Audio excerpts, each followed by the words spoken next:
तो जो आज के इस वीडियो में हम कक्षा 10 के प्रश्नावली 2.2 के सभी सवालों को देखेंगे। इसमें हमारा पहला प्रश्न दे रखा है x square minus 2x minus 8 बराबर 0।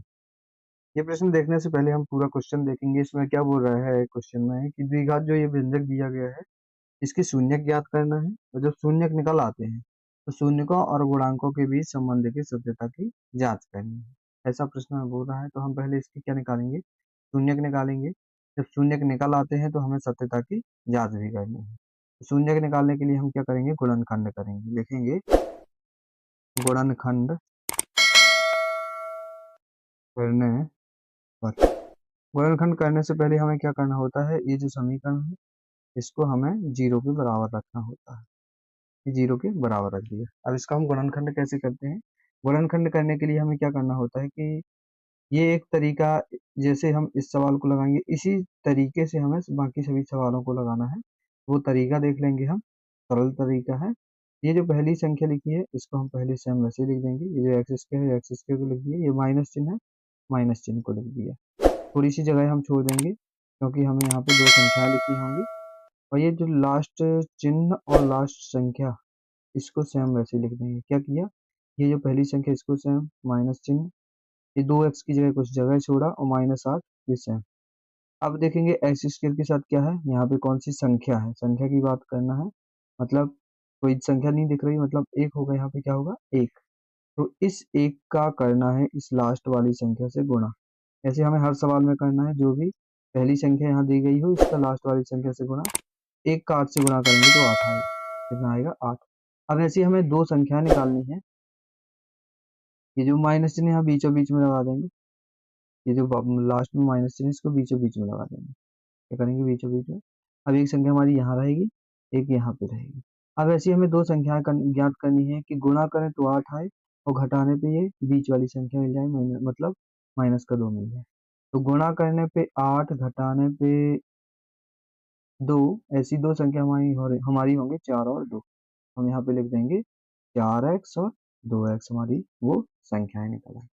अब माइनस चिन्ह का कोष्टक के अंदर गुणा करेंगे तो एक्स स्क्वायर वही, माइनस का अंदर गुणा करेंगे तो माइनस का 4x, माइनस का माइनस से ये प्लस ये 2x हो गया, और माइनस का 8 हमारा वही सेम हो गया।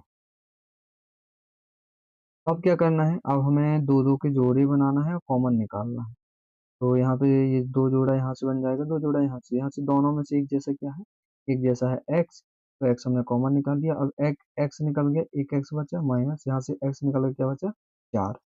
ये प्लस चिन्ह वही, यहाँ से क्या कॉमन निकलेगा, यहाँ से कॉमन निकलेगा 2, और ऊपर अंदर क्या बचेगा, x माइनस 4 ही बचेगा बराबर 0।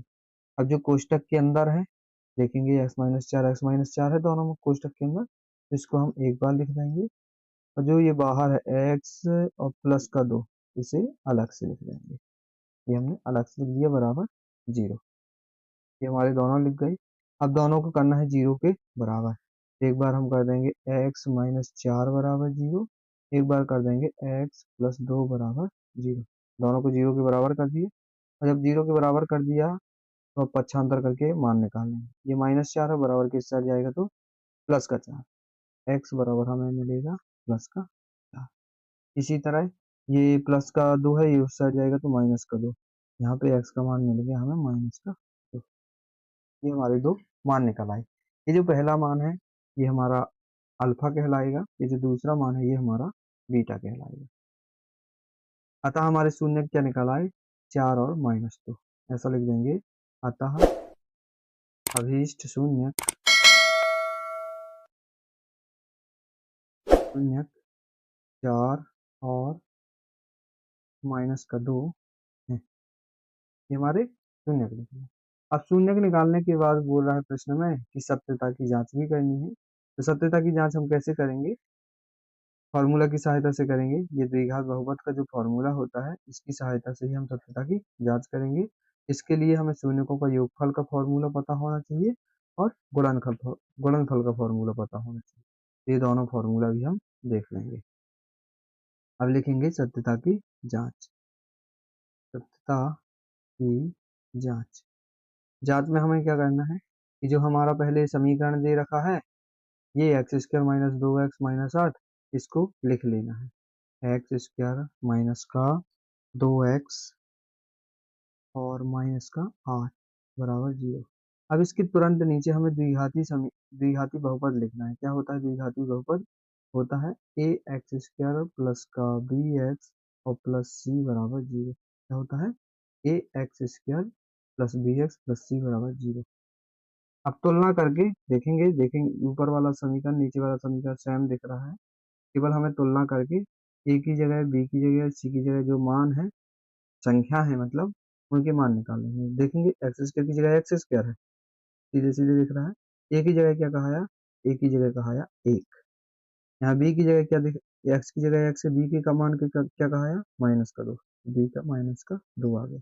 सी का क्या कहा या? सी का आ गया माइनस का 8।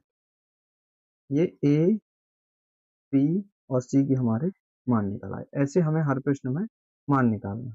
जब मान निकाल आते हैं तो फिर हमें क्या करना होता है? शून्यकों का योगफल निकालना होता है और शून्यकों का गुणनफल। देखेंगे तब शून्यकों का योगफल। योगफल क्या होता है? योगफल जो होता है अल्फा प्लस बीटा बराबर माइनस का बी बटे ए। ये हमारा शून्यकों का योगफल का फॉर्मूला होता है। तो अल्फा का मान हम देखेंगे, यहाँ पे हमने मान निकाला है। अल्फा का कितना है? 4 है और बीटा का है माइनस का 2। ये हमारे अल्फा बीटा की ये देखेंगे मान। तो हम यहाँ पे अल्फा की जगह अल्फा का मान रख देंगे 4 और प्लस चिन्ह वही, बीटा का मान हमारा माइनस का 2 है, ये माइनस 2 रख दिया कोष्टक में, बंद कर दिए बराबर माइनस चिन्ह वही। बी का मान देखेंगे, बी का मान ये है माइनस का 2, ये माइनस का 2 रख दिया और बटे ए का मान कितना है? 1 है तो 1 रख दिया। अब 4 वही हमारा, प्लस का माइनस से गुणा होगा तो माइनस आएगा, ये 2 माइनस और माइनस का गुणा करेंगे तो प्लस, ये प्लस का 2 आ जाएगा। 4 में से 2 जाएंगे 2 और बराबर 2। शून्य को जब का हमने योगफल निकाला तो दोनों मान क्या आए? बराबर आए। इसी तरीके से शून्यकों का हमें गुणनफल निकालना है। क्या निकालना है? शून्यकों का गुणनफल लिखेंगे। शून्यकों का गुणनफल क्या होता है? शून्यकों का गुणनफल अल्फा गुणा बीटा बराबर सी बटे ए, ये होता है। अल्फा का मान कितना था हमारा? अल्फा का मान था 4 गुणा वही, बीटा का मान हमारा कितना था? बीटा का मान था माइनस का 2, ये रख दिया। सी का मान देखेंगे, ये है माइनस का 8, ये माइनस 8 बटे ए का मान 1, ये 1 रख दिया। 4 का माइनस 2 से गुणा तो माइनस का 8 और ये माइनस 8 हमारा। देखेंगे ये दोनों मान भी बराबर है। मतलब कि जांच में हम क्या करना होता है कि योगफल और गुणनफल दोनों बराबर आने चाहिए। ये दोनों बराबर आते हैं तो हमारा ये जांच जो है वो सही है। हमारे शून्य क्या निकल आए? शून्य हमारे ये निकले कि 4 और माइनस 2 निकले। इस प्रकार हमारा ये पहला प्रश्न पूरा।